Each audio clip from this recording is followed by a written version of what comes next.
Salut à tous, c'est Aki, on se retrouve pour le deuxième épisode, deuxième journée sur Tour de France. Et sur le Tour de France qu'on fait en preview en même temps que le vrai tour. Aujourd'hui c'est Low Planck Boulogne-sur-Mer, je crois que c'est la plus longue étape du tour, je ne me trompe pas. C'est ça, c'est la plus longue étape du tour. Donc on va être parti et puis l'objectif ça va être vraiment de... On va essayer de conserver le maillot à poids avec Mathis Lebert et puis... je pense Mathis Lebert, on va voir les formes quand même. Et puis vraiment aller chercher la victoire avec Kevin Vauquelin.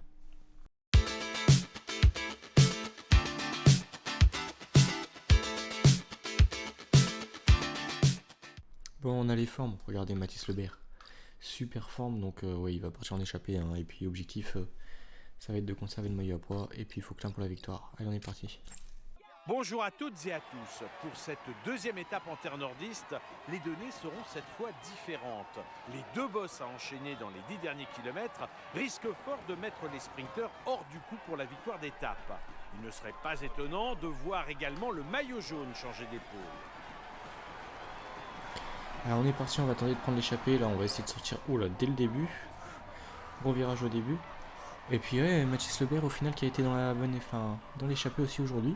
Enfin, moi je tourne le soir du coup, mais qui a été dans l'échappée sur la première étape. Ouais, c'est vrai que au final l'échappée n'a pas eu trop de chance de gagner hein, entre les mouvements de course. Pas vraiment causé sur des vrais mouvements, mais vous savez, il y a eu beaucoup de. Enfin, vous avez vu sûrement, il y a eu beaucoup de vent, surtout dans le final aussi, hein, les cassures. Les gars, Surprenantes les cassures. ça va se jouer en 33. Il y a 2500 mètres de dénivelé, plus de 200 bornes et deux bonnes bosses dans le final. Il va falloir faire les efforts au bon moment. Bonne étape. Ouais, et du coup, ouais. Bon, Mathieu Vercher, heureusement qu'il avait pris la compatibilité quand même, parce que c'est lui qui attaque en premier, c'est lui qui relance une fois que l'échappée est reprise là pour ressortir. Il prend aucun point au classement grimpeur. Et ouais, s'il avait pas le. Puis Benjamin Thomas qui le fait tomber, donc s'il avait pas le classement de la combativité, ça aurait été un petit peu dommage. Il aurait rien eu pour une journée, franchement, je pense très difficile pour lui. Donc ouais, je suis quand même content qu'il ait le maillot, enfin la combativité et qu'il ait le dossard rouge du coup aujourd'hui. Hein. Parce qu'il le méritait. Et puis, attendez, ça veut pas rouler avec nous là. Oh, super.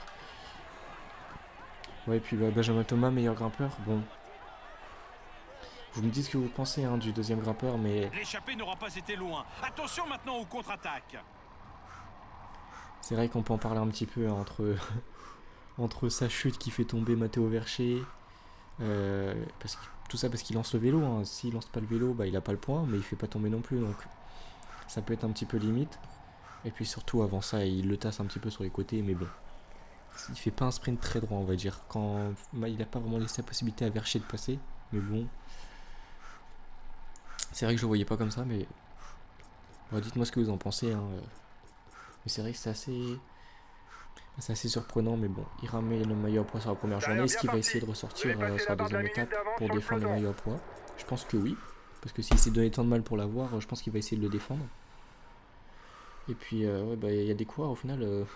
Mathis Lebert, Bruno Armirail et c'était qui le dernier? C'était Jonas Rutsch. Dans l'échappée, au final, on les a pas vu beaucoup, hein, parce que que sur ses qualités de rouleur. ils font 3, 4 et 5 du premier grimpeur. Les ne sont pas ses domaines de prédilection. Et puis derrière, ils sont pas ressortis, donc bon, on dirait qu'ils sont sortis dans l'échappée en se disant ouais, c'est potentiellement un petit maillot pour la première journée. Puis quand ils se sont fait reprendre, ils se sont dit bah attends, on a déjà été battu par Vercher et Benjamin Thomas sur le premier grimpeur. Donc quand ils sont ressortis, ça servait à rien. On a l'impression que c'est ça qu'ils se sont dit, mais bon. Puis après, il faut parler du final aussi. Oh, un très beau final, mais bon.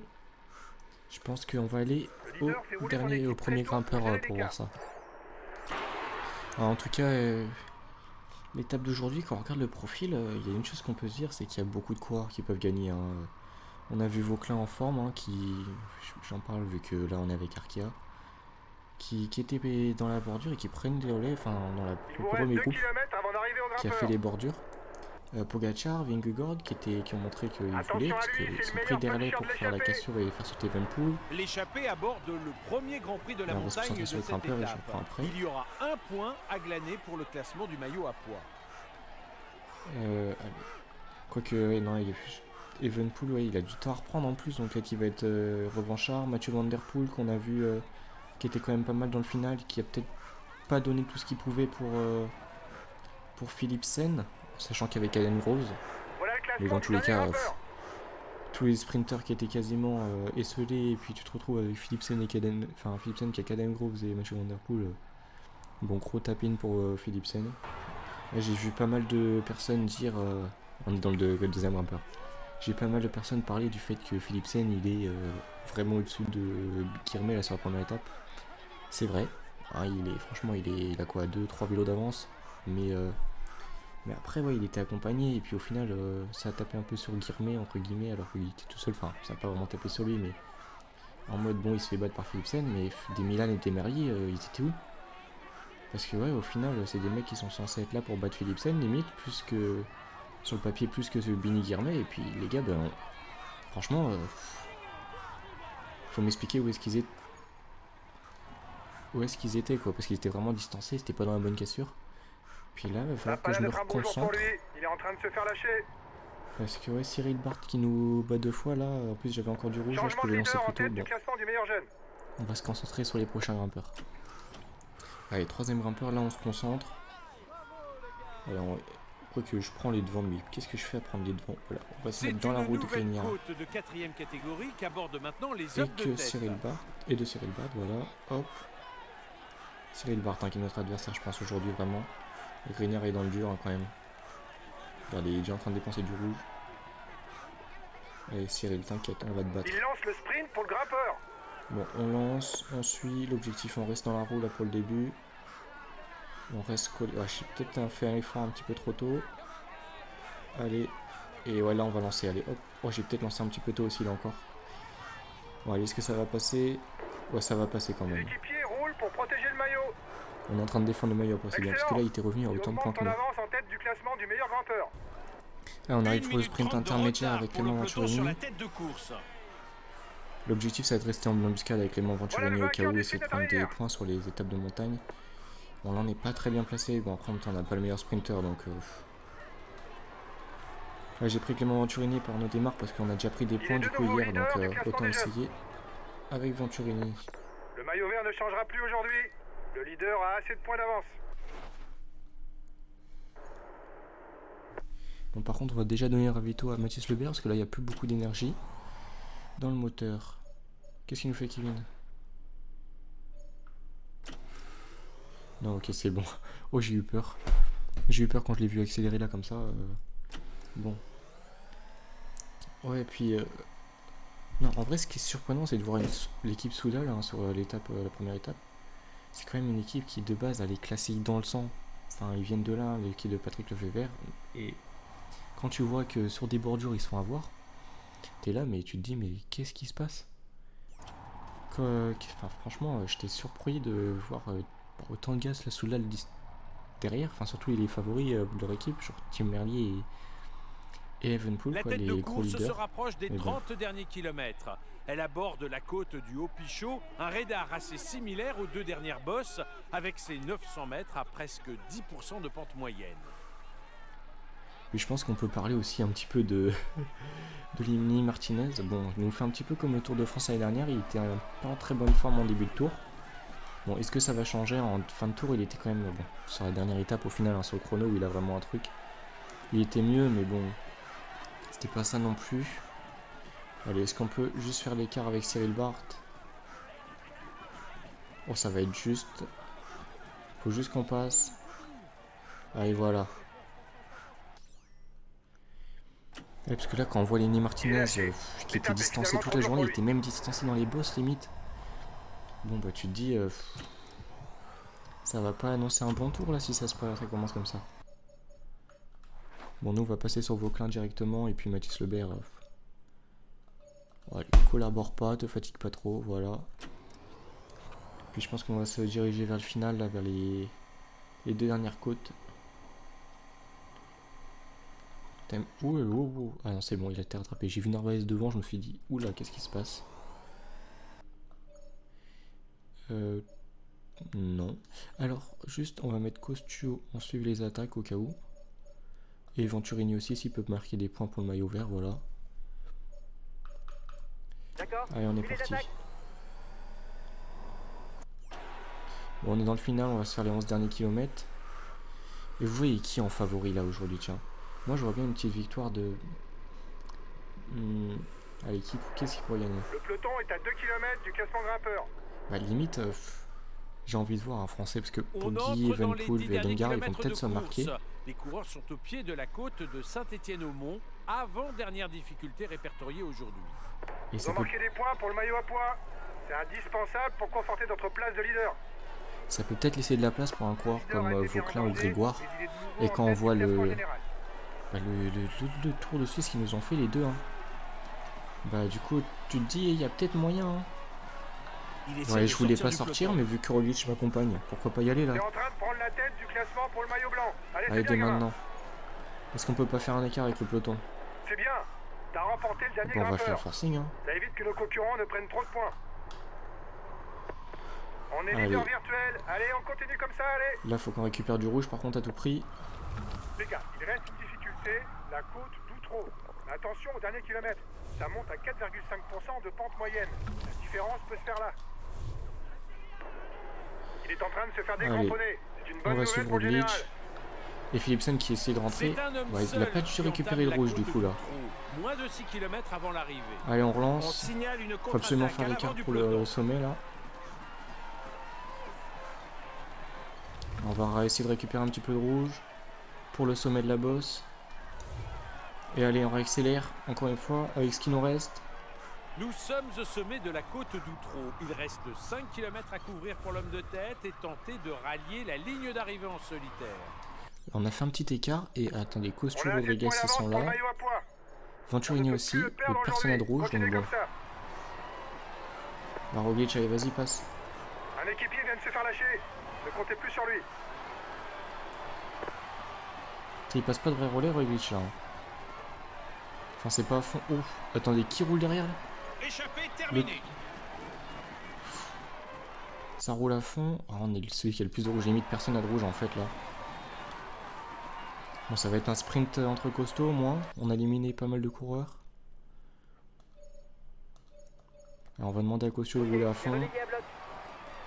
Puis Venturini, il faut qu'il suive les attaques. Hein. Faut qu'il soit placé pour le sprint.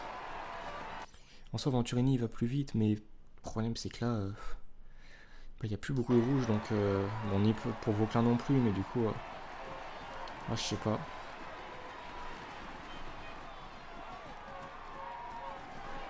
Dernier kilomètre, ça va se jouer au sprint. Ouais, par contre, en vrai, c'est une étape qui peut vraiment convenir à un Mathieu Van Der Poel, ça aurait pu convenir à Mats Pedersen aussi, mais bon, vu qu'il est pas sur le tour. Est-ce qu'on peut passer Pogacar? Ok, parfait, on va prendre l'intérieur.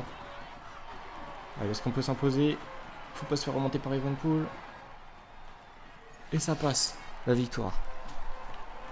Il est tout sourire au moment de monter sur le podium. Applaudissez-le. Voici le vainqueur de l'étape, Loa Planck, Boulogne-sur-Mer. Kevin Vauclin.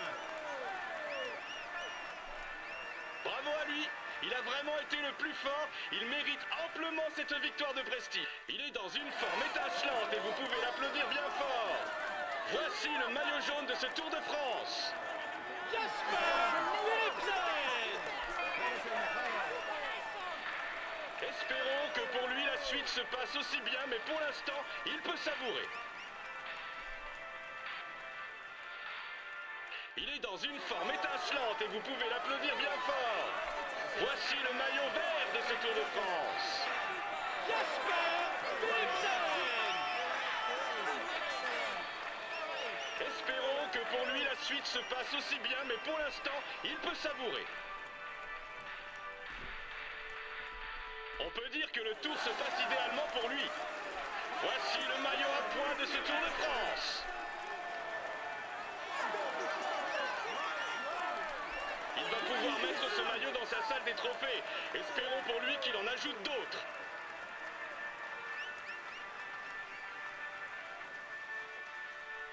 Il est dans une forme étincelante et vous pouvez l'applaudir bien fort. Voici le maillot blanc de ce Tour de France. Kevin Vauclin. Il va pouvoir mettre ce maillot dans sa salle des trophées. Espérons pour lui qu'il en ajoute d'autres. Ouais, quand on voit, pour continuer ce que je disais là, quand on voit le final de l'étape, hein, Même s'il y a 2 boss, ça monte un petit peu dans le final et tout, ça reste des boss assez courtes. Et on sait que les sprinters, maintenant c'est les sprinters qui passent bien les boss, qui peuvent se donner à fond pour essayer de tout gagner. Et que tout le monde maintenant se donne vraiment à fond pour essayer de tout gagner. Les coureurs ils sont plus là en mode bah ouais, c'est pas une étape pour moi, je vais pas essayer de la gagner.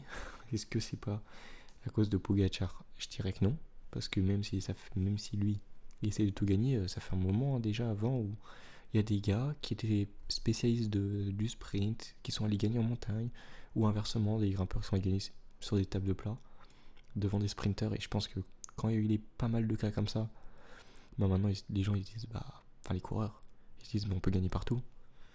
Donc ouais, un sprinter peut peut-être essayer de s'accrocher pour gagner au sprint. Donc on peut avoir un vainqueur surprise, je pense. Surtout en deuxième étape et tout comme ça. Bon, du coup, nous on gagne l'étape et ça nous met deuxième dans le même temps que Philipsen. On prend 6 secondes sur Evenepoel. 10 secondes sur Rodriguez. Je regarde parce que si on peut prendre le maillot jaune et le garder pendant un petit moment, ça peut être intéressant. Mais bon, pour ça, il va falloir faire des écarts sur les gros favoris. Tout le temps pas d'abandon. Ça c'est bien, on reste au complet. Pas comme dans la vraie vie, hein. On a perdu déjà Ghana et Bicheguer, 2 gros rouleurs. Ça fait de la place pour l'étape de Caen. Même si Bicheguer c'est plus trop ça depuis quelques années. Et on a les 2 premiers au maillot à pois, super. Maillot vert du coup. Forturini en soi il a 36 points, il est pas si loin que ça. Mathis Lebert qui se retrouve placé sans le vouloir. Et Kevin Vauquelin qui est placé aussi. On a le maillot blanc. Classement par équipe, on est 7ème, on est un petit peu loin. Et puis la combativité pour Lebert, là on a un petit peu assuré une petite marge. Mais bon, va falloir le faire ressortir quand même sur certaines étapes. Bon, vous savez quoi? Je pense qu'on a fini pour cette étape là. Moi je vous dis à la prochaine, c'était Aki, bye.